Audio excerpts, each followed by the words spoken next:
Et là, enfin, la troisième affaire en 2003, c'est que pour gagner un peu d'argent, j'ai une société de prestation de services à domicile qui fait des réparations chez les particuliers.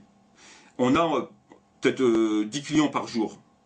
Donc, il y a toujours des clients qui sont mécontents. Un client qui se plaint que c'est trop cher, l'autre qui se plaint que le robinet est fuit, etc. Bon. Et un beau jour, je dormais, la porte de chez moi, elle explose. Ils arrivent en mitraillette, ils sont venus, ils étaient en tout un peu moins d'une centaine. J'étais choqué, je me demandais ce qui se passait. Donc ils m'attrapent dans le lit, ils me retournent, ils me notent, enfin tout ce que, etc. Et après je prends acte de la raison pour laquelle ils sont là. Qu'est-ce qu'on me dit? On me sort 3 plaintes, pour 3 plaintes clients. 3 plaintes clients, ou 4 plaintes clients, dont 2 étaient prescrites. Et les 2 autres, c'était d'un montant de 500 €. Donc ils étaient venus avec des mitraillettes, 80 policiers, pour 2 clients qui sont plaints que leur robinet continuait à fuir après que le dépanneur est venu faire les réparations, etc. Oui, oui. Donc ça, en fin de compte, et ça c'est une réalité, c'est dans le dossier, c'est pas moi qui l'invente. Oui. Donc c'était le motif, leur motif. Et donc c'était un prétexte pour venir et ouvrir une information judiciaire pour pouvoir me casser les pieds. Et donc ils ont trouvé ce prétexte-là pour ouvrir une information judiciaire et débarquer 6 mois après. Et là, bon, ben, c'était pareil. Donc ils ont commencé à faire le bordel, etc. Ils m'ont saisi mes biens, alors que les biens, tous les biens que j'ai eus, ils sont justifiés par l'argent de mon travail. C'est eux-mêmes qui le disent dans le dossier, c'est-à-dire qu'ils ont retrouvé une certaine somme d'argent qui provient de mon travail. Donc il y a une traçabilité par chèque, mais ils m'ont quand même saisi mes biens. Alors que c'est pas de l'argent que j'ai volé, c'est pas d'argent que c'est de l'argent de mon travail. Bon, et ils ont mis tout le monde en prison. C'est-à-dire que de cette affaire-là, les médias, ils en ont parlé, mais d'une force incroyable. C'est passé dans Le Parisien, c'est passé dans tous les journaux, mais complètement déformé, à un point incroyable. C'est-à-dire, c'est inimaginable. C'est-à-dire, plus exactement. Ben, c'est-à-dire qu'ils ont parlé, ils ont parlé de terrorisme, ils ont parlé de sans compte bancaire, ils ont parlé de blanchiment, alors que dans le dossier, à aucun moment, la justice fait état de sans compte bancaire. C'est-à-dire que c'est les médias qui l'ont purement et simplement inventé. C'est-à-dire que dans le dossier, ça n'existe pas, il n'y a pas de cette histoire-là. Ouais. C'est eux qui l'ont inventé, de terrorisme, alors que c'est pas du terrorisme, parce que c'était une affaire instruite par un juge à Nanterre. Or, il n'y a pas de juge antiterroriste à Nanterre, c'est à Paris. Donc tout ça, c'est eux qui l'ont inventé. Ils ont parlé de blanchiment d'argent, par exemple. Alors que dans le dossier, il n'y a pas de blanchiment d'argent, parce qu'ils savent la provenance de mon argent. À aucun moment, il y a eu une suspicion sur mon argent. À aucun moment. Donc ça, c'est les médias qui l'ont purement inventé pour me salir. Et le Parisien avait fait carrément 2 pages dans son journal pour me salir. Et ça, c'est en collaboration avec une espèce de cabale politique pour me salir. Et dans quel but?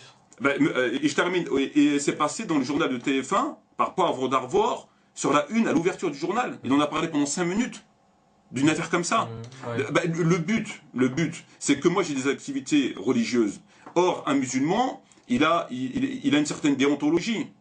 Donc, quand on fait des livres, quand on est plus ou moins connu, etc., et que le lendemain, on voit que ce musulman-là est cité dans les journaux comme étant une crapule, comme étant je ne sais trop quoi, forcément, les gens qui connaissent un petit peu vont dire « Attends, c'est quoi ce musulman ?»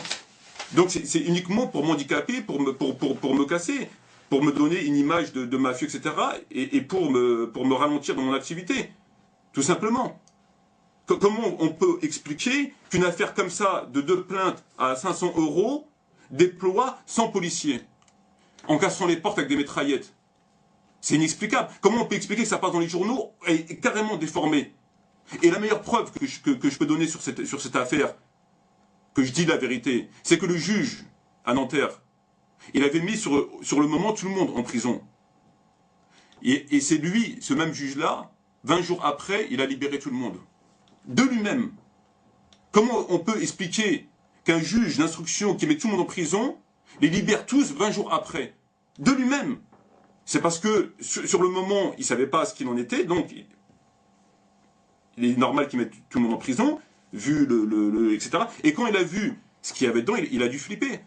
Et là, il a libéré tout le monde de lui-même. Oui, oui. Donc si un juge d'instruction libère de lui-même toutes les personnes 20 jours après, c'est qu'il estime qu'il y a quelque chose qui tourne pas rond.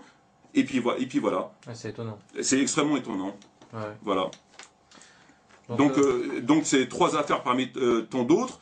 Et il y en a eu vraiment pas mal. Et elles sont toutes vraiment très pénibles. Elles sont vraiment très pénibles. Et c'est toujours lié par rapport à mes activités. Et pourtant, je fais absolument rien d'illégal. Je fais absolument rien d'illégal. J'écris sur ma religion, je défends ma religion, comme d'autres défendent leur religion ou défendent leur parti politique. Mais on me combat par des moyens lâches. Et c'est tout. On cherche à me détruire. On cherche à me détruire. Parce que quand on vise ce que j'ai vécu, que ce soit en 97 ou en 2001 ou en 2003, ça peut que choquer, ça peut que troubler, ça peut que perturber un individu. Quand on le prend comme ça du jour au lendemain, on le jette en prison et que c'est carrément l'armée qui intervient avec des mitraillettes alors que l'individu n'a rien fait. L'individu n'a rien fait. Je veux dire, pour des plaintes clients, casser une porte et venir avec des mitraillettes pour une plainte client ou 2 plaintes clients à 500 €, alors que toutes les sociétés ont des plaintes, c'est normal. C'est la répression des fraudes qui s'occupe de ça, c'est pas l'armée. Voilà. Ouais, d'accord, je comprends mieux. Je comprends mieux. Donc, et pour terminer, ces histoires-là, d'autres personnes prétendument de confession musulmane s'en servent pour, encore une fois, me montrer comme étant une personne mauvaise, étant une personne malhonnête et tout ce qu'on voudra. Donc les articles qui ont été cités dans les journaux et on les reprend ici et là pour, encore une fois, tenter de porter atteinte à mon intégrité. Ouais, et c'est pourquoi après j'ai décidé d'écrire le livre comme dans un film pour rétablir la vérité et pour me défendre, parce que j'accepte pas, personne ne peut accepter ce genre d'attaque et d'humiliation. Et puis bon, il y a des générations à venir et qui sachent au moins qu'il existe quand même une trace parce que si on laisse que les mensonges et qu'on laisse que les écrits mensongers et les paroles mensongères, demain les générations qui vont venir, etc., n'auront que ça. Et cette personne-là sera considérée comme ça.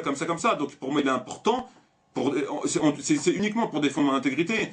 C'est pas dans le but de gagner de l'argent parce que le livre je le donne gratuitement. C'est pas dans le but d'essayer de me blanchir alors que je suis pas blanc, pas du tout. C'est uniquement dans le but de dire la vérité et que les générations à venir, les gens impartiaux, les gens justes, les gens corrects puissent avoir une autre version des faits et juger par eux-mêmes. Oui, d'accord, tout simplement. Je comprends mieux.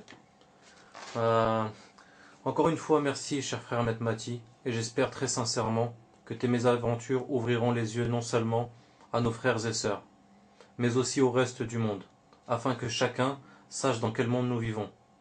Je te laisse en te disant encore une fois merci, et que Allah le Très-Haut te rende la justice, car sans nul doute, il est le justicier sans égal. Assalamu alaikum wa rahmatullahi wa barakatuh. Wa alaikum assalam wa rahmatullahi wa barakatuh.